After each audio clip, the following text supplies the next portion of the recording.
Yeah, baby, yeah, baby, yeah, baby, yeah, baby. This is the Negro Exciting News Fun Show, and I am your host. Today, we're going to talk about Oscar de la Hoya, this in Floyd Mayweather. So, I saw a YouTube video yesterday, day before, whatever, Hot 97 and The Breakfast Club. Oscar de la Hoya was talking about Floyd, yeah? Now, first, I'd like to compliment Oscar de la Hoya on being a very brilliant boxer and being a very intelligent man. He talks very intelligently. He's articulate. He doesn't have slurred speech. Yeah, it's absolutely remarkable because Oscar de la Hoya said he started boxing when he was 4. Obviously, when he was 4 years old, he wasn't getting punched in the head, but he started his boxing when he was 4. Oscar de la Hoya is a 10 times world champion. So what they said about Oscar de la Hoya, what he would do, he would get fighters of a lower, there'd be big name fighters, but he'd get fighters of lower weights, world champions, and make them come up to his weight. So so he would have the advantage over them and fight them and beat them. That's how he built up his record. That's what the boxing experts and purists say. So what Oscar De La Hoya was saying about Floyd is that he never fought anybody in their prime. There was always bullshit like that, which is what I dispute. Yeah. Now, Oscar was very generous about Floyd's career. He's one of the top 10 greatest fighters ever. But there's just something between these two. Yeah. I mean, I think Oscar said he promoted Floyd for 15 years. I think that's what he said. But I know Golden Boy and TMT, the money team, they were partners, which is what I found amazing because Oscar and Floyd seem to hate each other. And Floyd would always be calling him a faggot. Yeah. I remember one time just before Oscar and Floyd fought, Floyd was shouting at me a faggot, and Oscar was really angry. Like he had to bite his fist or something like that. Yeah.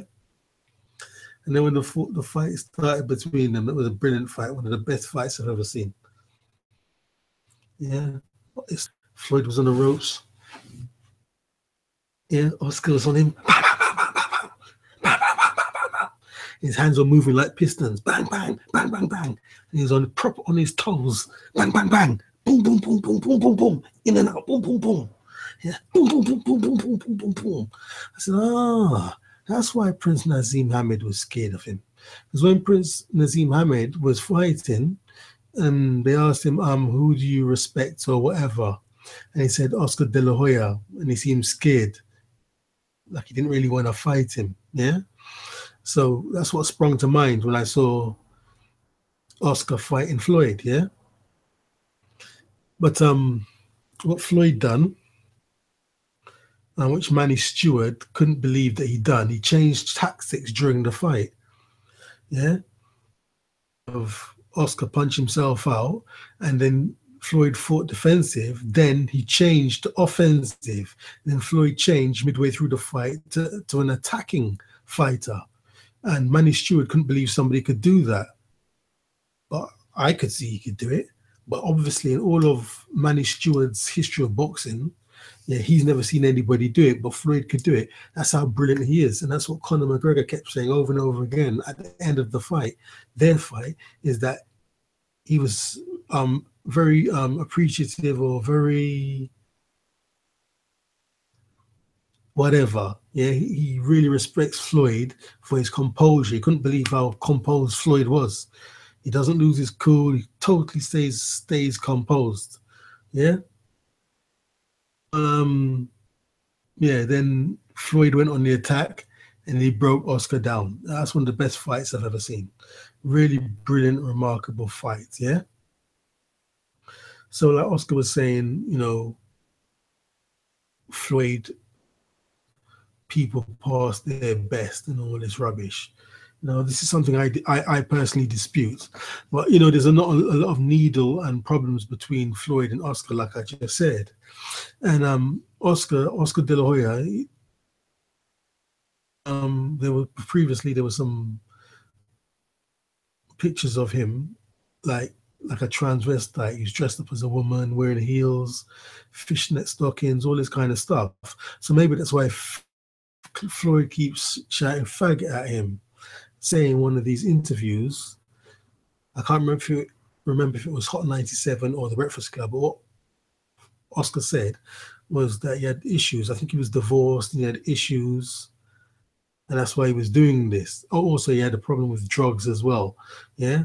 But I think mainly he said problems in his relationship, his marriage, so he started doing that. So that's what women can do to you, maybe. Yeah.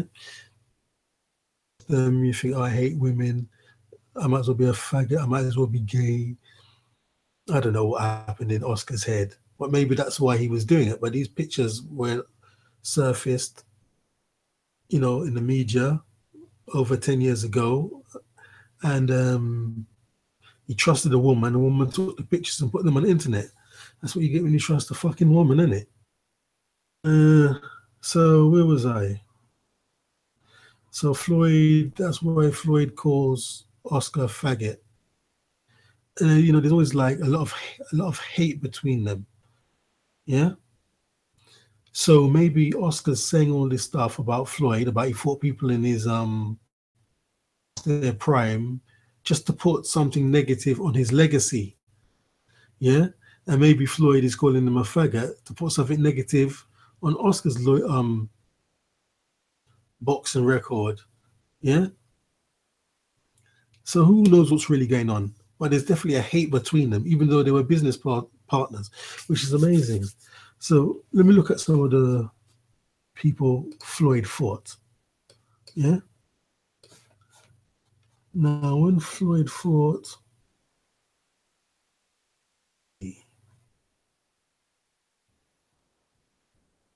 uh, who is there? Let me go. Oh, Diego Corrales, yeah? That's the name from memory of when they say Floyd was bullied around the ring, or was it Jose Luis Castillo? One of the two of them was supposed to have given Floyd a lot of trouble.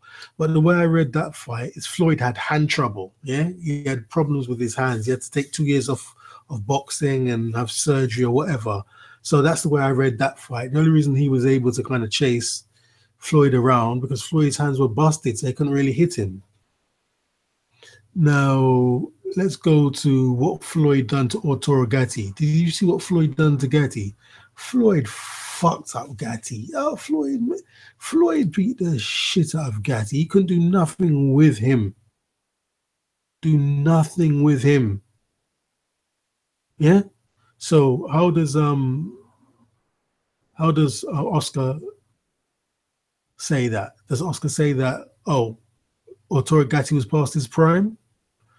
Shambo Mitchell was another good fight, but Shambo Mitchell probably won't be rated that highly. Zab Judah was another good fight. Was Zab Judah past his past? Of course he was. Oscar De La Hoya. What about Ricky Hatton? Was Ricky Hatton past his past? Past his best? No, he wasn't. Floyd was the person who shattered Ricky Hatton's invincibility. In a fighter's head, you think you're invincible. You think you can't get knocked out. So after Ricky Hatton beat Floyd, after Floyd beat Ricky Hatton, that's when he was questioning his invincibility. And I think maybe had a bit of a layoff. Then he fought Manny Pacquiao. And when Manny Pacquiao knocked out, yeah, Ricky was dead. I mean, he was like timber. He was a dead, stretch out on the floor. That's when, Ricky probably said, well, maybe my time in boxing's over. I'm not as great as I thought I was. Yeah. And then he went away. Then I think he fought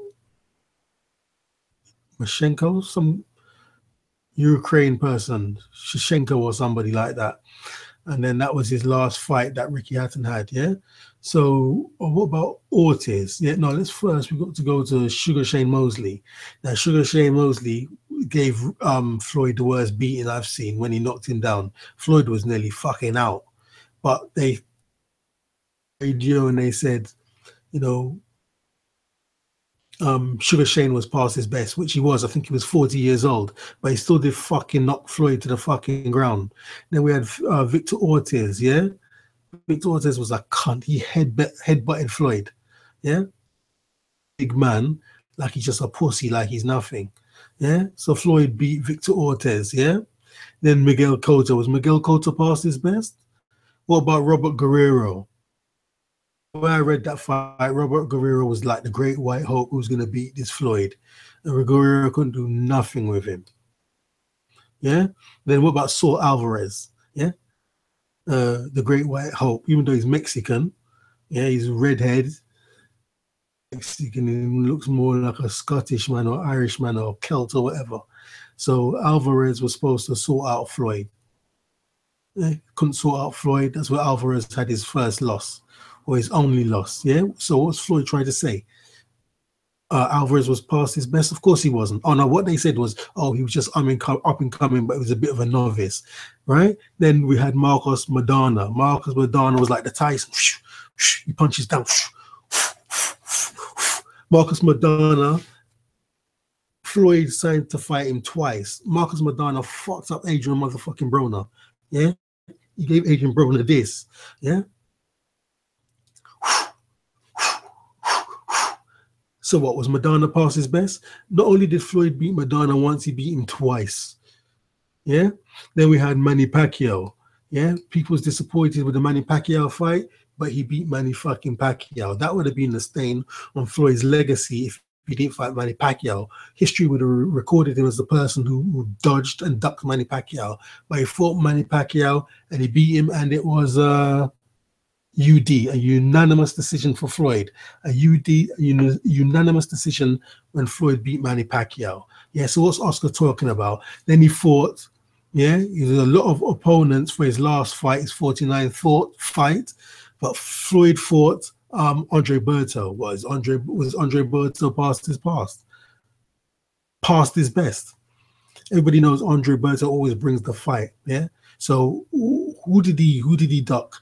Yeah, who didn't he fight? Who was past their best? The only one blemish on Floyd's record, as far as I'm concerned, yeah, was his exhibition match, his business match to make 100 million, 200 million, whatever he made, was the last one against McGregor. Yeah, but as far as I'm concerned, there's some Illuminati business, some numerology business going on. To be a tarnish, there has to be something on his record about his 50th fight. Yeah, 49, 49, 49, 49 is 13. You know, the elite are big into numerology. Yeah, so something silly had to happen with Floyd on his 50th fight, and that's why he fought McGregor. Well, there's more reasons, but in my opinion, that's why he fought McGregor, because there had to be a tarnish on his record when he beat the 49, beat Rocky Marciano's record, whatever. To beat that now and stay alive, yeah, to beat that and stay alive, there has to be a tarnish on his record. So Floyd, being clever, he compromised and he fought McGregor, yeah, and the tarnish is now on his record. I mean, if you look at BoxRec, what I'm looking at now, it says Conor McGregor, that's his debut fight. So anyone who comes around in 200 years and looks at the great Floyd Mayweather Jr., and they see, oh, his 50th fight was against a debutee. What does that mean? I mean, I've checked great fighters of the past, you know, and they fought, I see debut. I said, it didn't make no sense. How did they fight someone having a debut? Yeah, it doesn't make sense. But now I'm actually in this era now, 2017, and I know how Floyd fought somebody as a debutee in the latter part of his career. Now I kind of understand it. You know, why somebody would fight a debutee. How could somebody who's had 50 fights fight someone who's never had a fight in a professional boxing ring? It's a fucking circus. I gotta go. DJS, and I'm out. So please put your comments and any questions below. Yeah? I'm out. I'm out. I'm out. I'm out.